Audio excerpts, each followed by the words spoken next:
celebration of life. Get your daily balances, Kim Jacobs conjure way. We're here to open your eyes, making your day great and your life even better. Say, oh, daily balance, get your daily balance. Daily balance, get your daily balance with Kim. Hello, everybody. Welcome to Daily Balance. I'm sure you all know by now that I am a mother of 5 children. That's right, 4 boys and a girl. So you better believe that I am extremely interested in education, and that's what we're talking about today.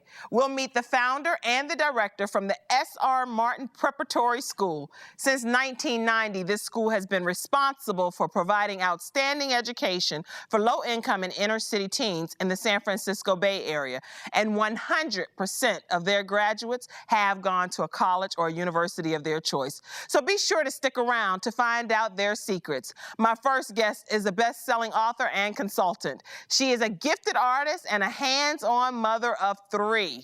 I'm sure you'll enjoy her tips on raising creative children. So let's go ahead and get started and welcome Melissa Moraja. Hey, Melissa. Hi. Glad to have you. Same here. I'm so glad to have you in the studio. I've talked to you quite a few times, and Yes. finally, face to face, we meet. You have so many creative things we talk about, so I want to definitely jump right into it.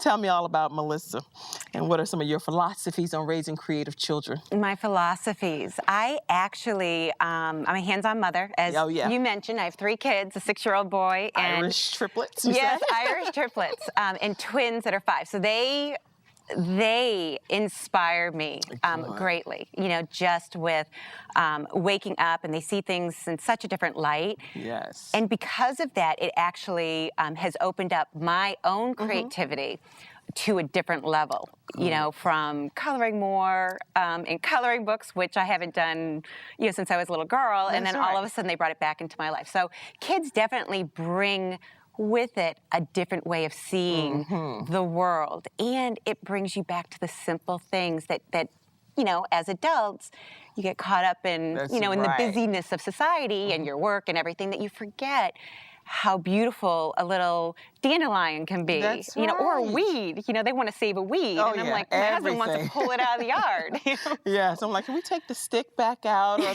or the burnt leaves, anything? They just collect everything. Seashells, yes, you know. And you have an actual great teaching approach, like color, music, and the mind. I want us to explore that more. One of the things that I think is very important is raising kids and developing their creativity. Yes. But not only kids, adults, okay? And one of the ways that I do it is by teaching them how to use 3 simple tools, and that is color, music, and the mind. The color people are attracted to tells them something about themselves. For instance, I love the color blue. Okay, absolutely love the color blue. Well, the color blue represents productivity. Oh. It represents someone who is reliable, but it also represents someone who is moving into a speaking communication field. Oh, Okay. wow. Orange is another color that if everyone could wear orange, we would be such a happy society. It's a social color. Okay. It's a very inviting, friendly color. It's a brainstorming color. It's a great color for marketing rooms. When you tie music into it, and how often are we, do we get up in the morning? And I'm definitely one of those, where the alarm goes off at 5:30 and I'm like, oh God, please, just 5 more minutes. Yes.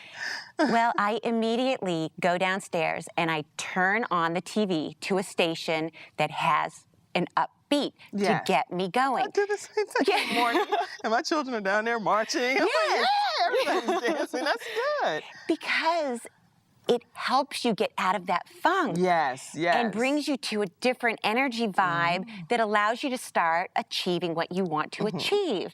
And so through color, music, and of course the mind, which is visualization, using positive affirmations, I can do it. Okay. And when my kids say, Mommy, I can't do it. I said, no, we all can do it. You just got to try. I said, let's try again. And I said, it's okay if you make a mistake. Mommy makes mistakes all the time. That's right. And so it's working with not only adults, but also kids Good. on how to use color to identify where are you today. Yes. Like my little girl loves the color pink and purple. Okay. Which is Purple pink. is one of my favorite colors. Okay, and that's a spiritual color. Oh, is it? It's a visionary color. It's I have a vision. Well. Now you need the color red to bring that vision because the color red is action. I love red. Okay. See? So you've got the two colors that when brought together can actually take a vision and make it into something that can happen. Okay. What about black? I wear Black. black sometimes too. So many people love the color black. It's a fashion color. Black also is the color of the unknown, okay, the mystery. So when you wear the color black, it's telling someone on the outside, I'm not sure I'm ready to show all my colors. Oh. I'm not sure, okay, which direction I really want to go in or which Interesting. direction is actually going to occur for me. So you'll find children, especially children probably about 10 and younger, gravitating more towards the primary colors and all the colors of the rainbow. Okay, They you won't see them in the color black. They'll be there like, Never. no, mommy. Teenagers love the color black. They're like, oh no, I have to make a decision on what I need to do for the rest of my life. Interesting. What college do I want to go to? Right, My right. mom wants me to go in this direction. Right. But I really want to be this. And so what do they wear? The color black until they figure out what color of the rainbow they actually are. Interesting. That's such a good point.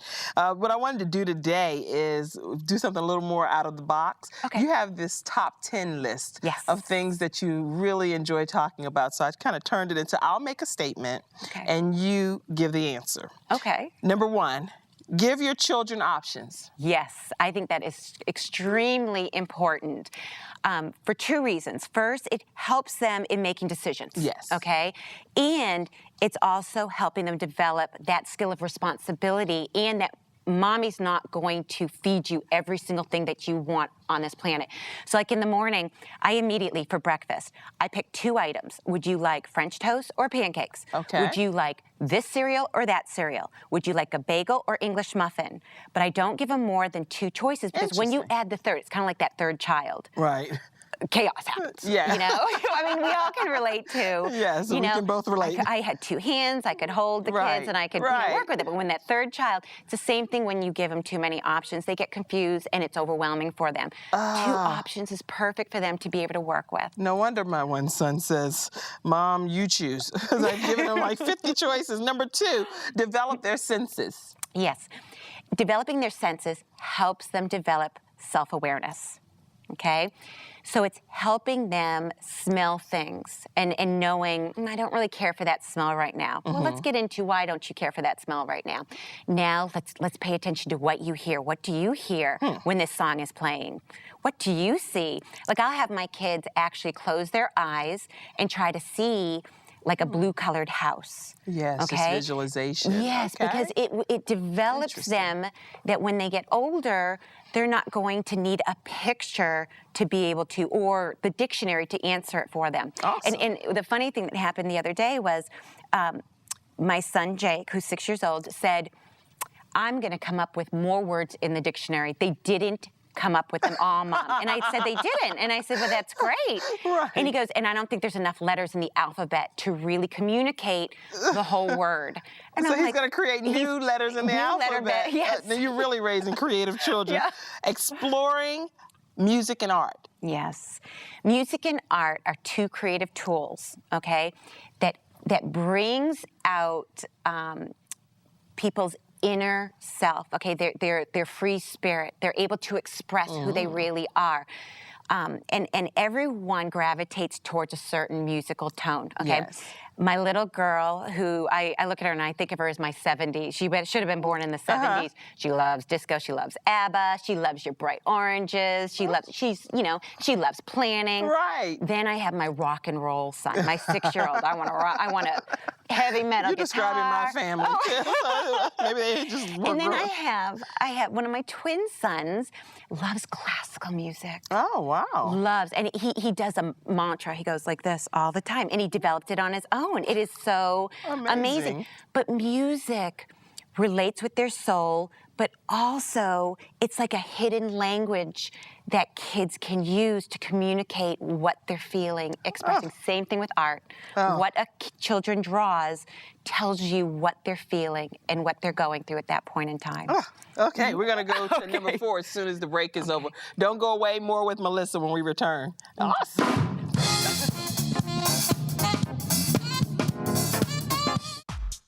Daily Balance with Kim Jacobs is sponsored in part by the Rock Worship Center, Church of God in Christ, located at 1113 Fordham Road, Charlotte, North Carolina.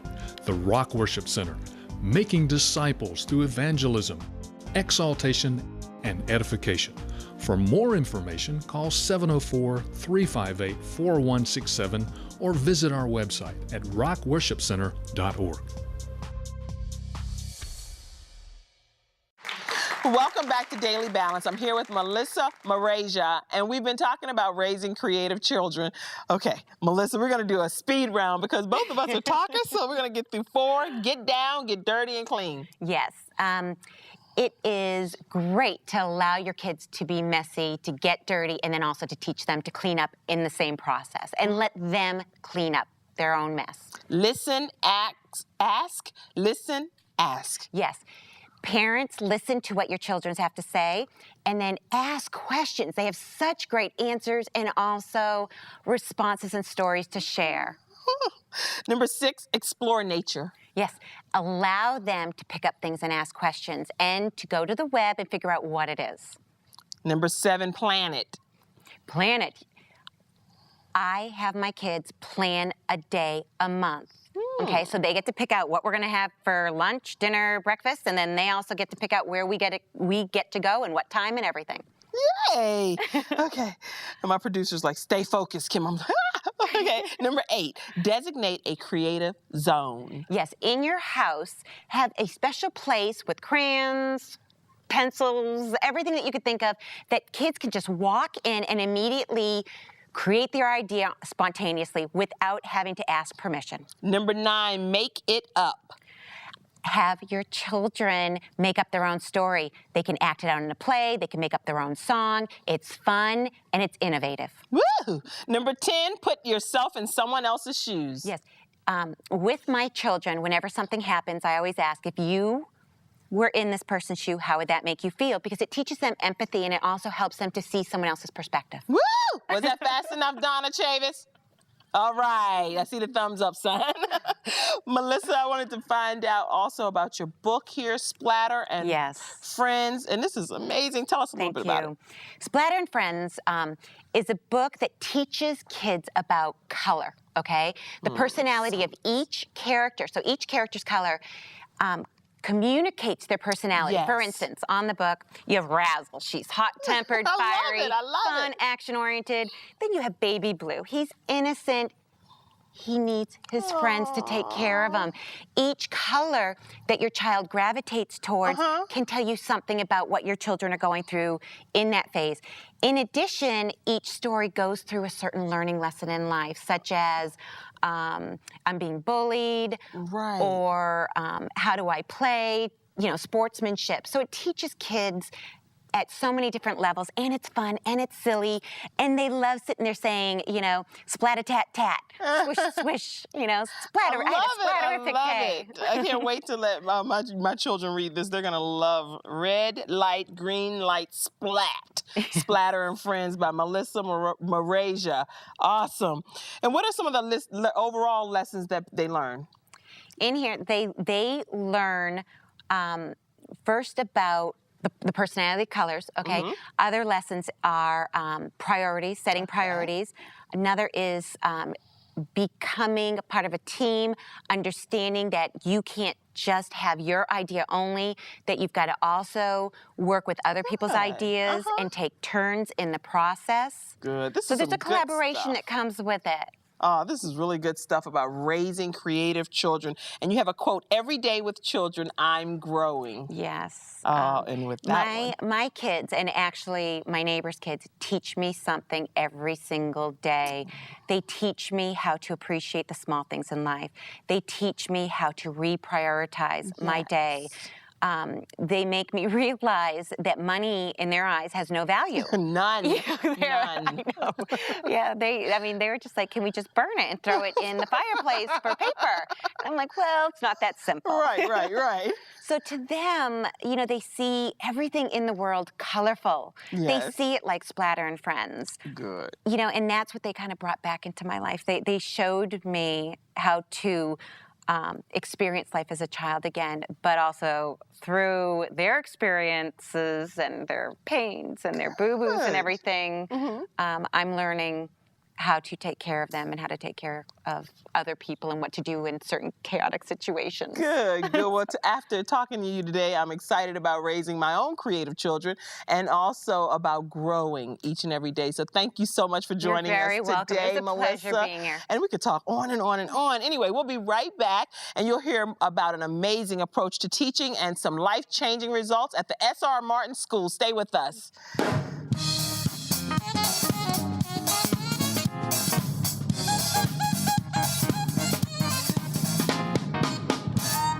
Daily Balance with Kim Jacobs is sponsored in part by 5 Links. 5 Links is committed to being in the forefront of the telecommunications industry and offers products and services throughout the United States and worldwide. Services include Global Links digital phone, cellular services, satellite TV, high-speed internet, Global Links Wi-Fi phones, and 5 Links home security. For more information, call 1-800-575-4021 or visit our website today.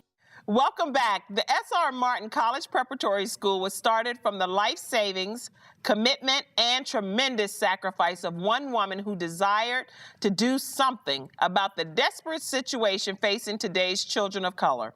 The success rate of the school is proof that Mrs. Martin's dream is making an amazing difference in the community. Please welcome the director of the S.R. Martin School, Dr. Joe Canton, and also the founder, Mrs. Mary Martin. Hey guys, how are you? So glad to have you. Glad to have you. The S.R. Martin College Preparatory School. You all are doing tremendous things. Tell us about it. Oh, thank you for inviting us You're so to welcome. share our story with you. Which is delighted to be here. So glad. One person can make a difference. Yes. I'm the youngest of 10 children and the only one in my family to get a college education. Oh. So it was all in God's plan, and to God be the glory. Oh, I have to wonderful. say, give all of the credit to God. Awesome. And in 1990, I was trying to get my golf game together after my late husband died in 1984. Okay. I told him I was going to get my golf game together. Well, one morning I was going to the golf course, and God said, Mary, you've got to do something about these children, and gave me the plan to start the S.R. Martin School. Wonderful. A college preparatory school for those children who were underrepresented at the university and state colleges in California, Okay. namely the children of color. Okay.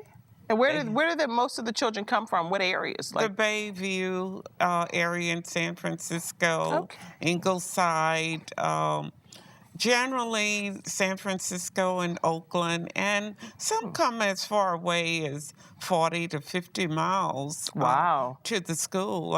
I'm reminded of one young man who came to us in the 9th grade, and his mom said, Mrs. Martin, Massa doesn't know his timetables, and you're going to put him in algebra? And Wow. I said, yes, he's going to start off in algebra because we believe in remediating and accelerating at the same time, and we Good. build on their successes daily. Now, if these children didn't go to your school, where would they go? They would go to their neighborhood school Okay. and really would not